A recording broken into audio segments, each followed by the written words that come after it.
Welcome, fellow historians, to a journey beyond the known chronicles of the Imperium. We often speak of Paul Atreides, the rise of the God Emperor, and the scattering. But what of the ages that came before? What secrets lie buried beneath the sands of Arrakis, lost to time and the shifting dunes?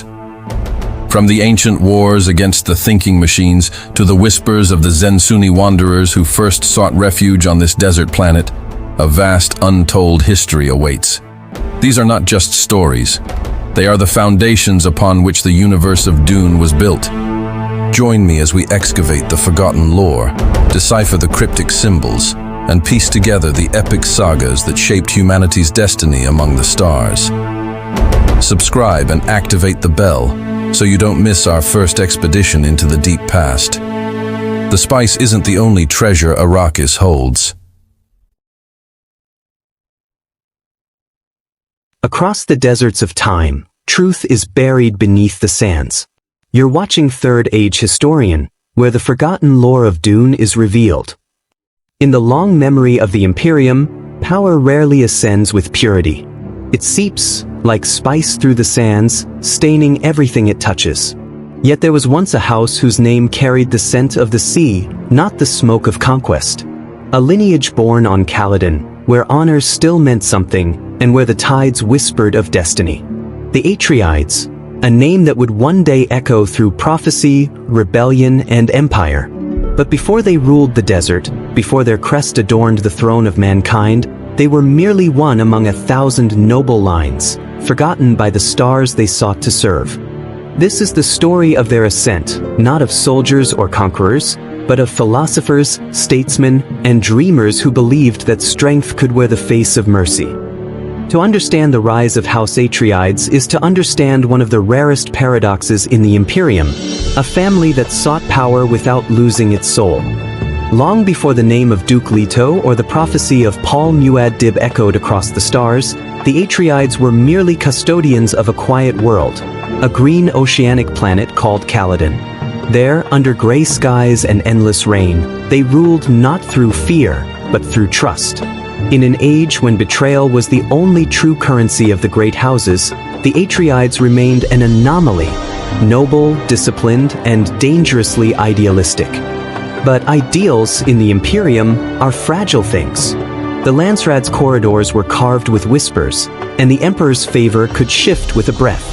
For centuries, the Atreides survived, not because they were ruthless, but because they were patient, because they understood a truth others had long forgotten, that the surest path to power is not domination, but legacy. Yet even legacy demands sacrifice. The rise of House Atreides would come not from the sword, but from the silent accumulation of respect, the kind that bends empires without blood. It is a story written not in victories, but in virtues, and in the quiet defiance of a family who refused to become what the Imperium demanded of them. Every great house of the Imperium claims its blood from legend, but few can trace their lineage back to the age before spaceflight, before the Guild, before the Butlerian Jihad itself. The Atreides were among them, a name carried from old Earth, descending from the ancient Greek kings of Mycenae, from Agamemnon himself, whose pride and tragedy became myth. In their earliest oaths, the Atreides swore to rule with justice, to balance strength with wisdom.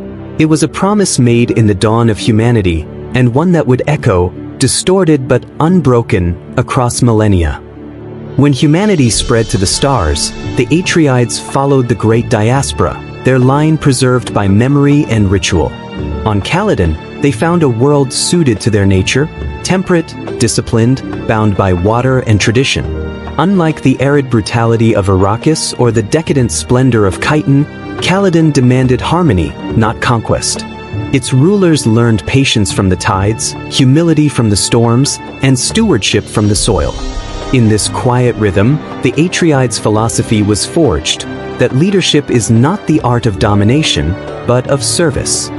This philosophy made them outsiders among the Landsraad. Where the Harkonnens rose through cruelty and fear, the Atreides built loyalty through fairness.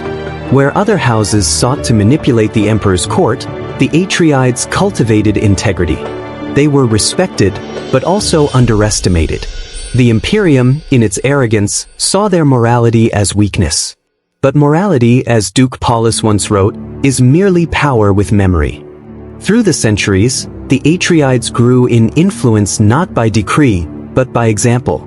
Their fleets were small, their armies disciplined but modest. Yet their governance brought stability where others bred rebellion. Merchants trusted them, farmers thrived under them, and soldiers followed them not out of fear, but pride. The house became known as the Sea Lords of Caladan, a title that spoke not only to their dominion over water, but to their mastery of balance. For in a galaxy ruled by excess, balance itself was rebellion. Still, history does not favor moderation. The Imperium's pulse was fed by ambition, and patience was mistaken for stagnation. The Atreides knew that survival required adaptation. They refined their alliances, strengthened their academies, and trained their heirs in both the art of diplomacy and the craft of war. From father to son, wisdom was treated as inheritance and honor as weapon.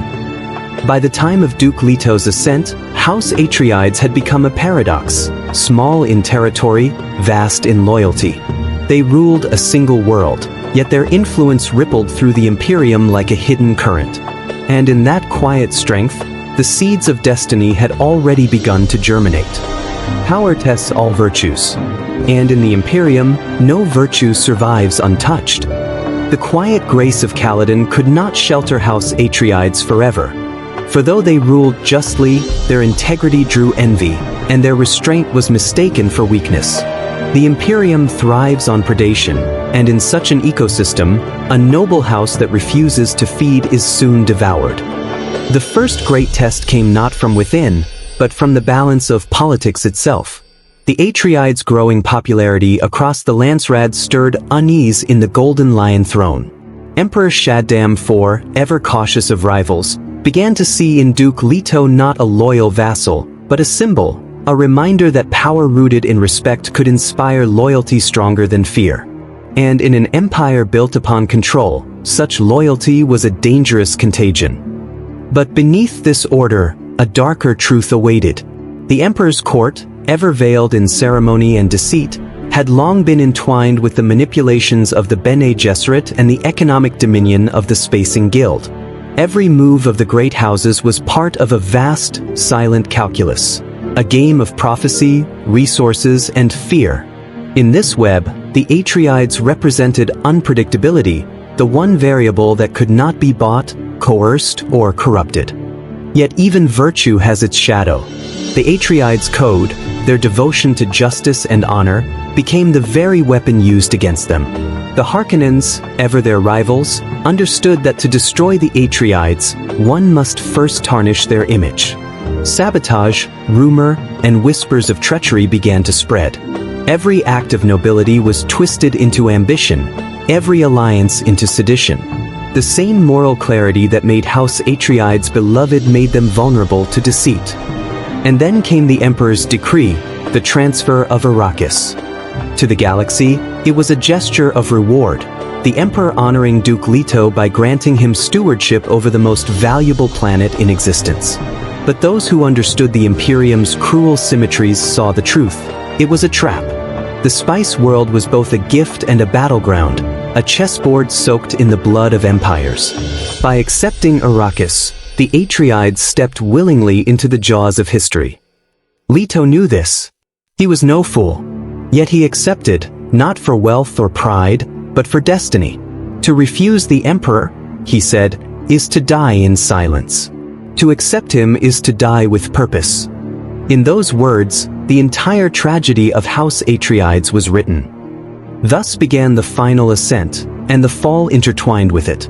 Arrakis would elevate the Atreides beyond all measure, but it would also consume them. For on that desert world, the House of the Sea would confront not only their enemies, but the very soul of power itself.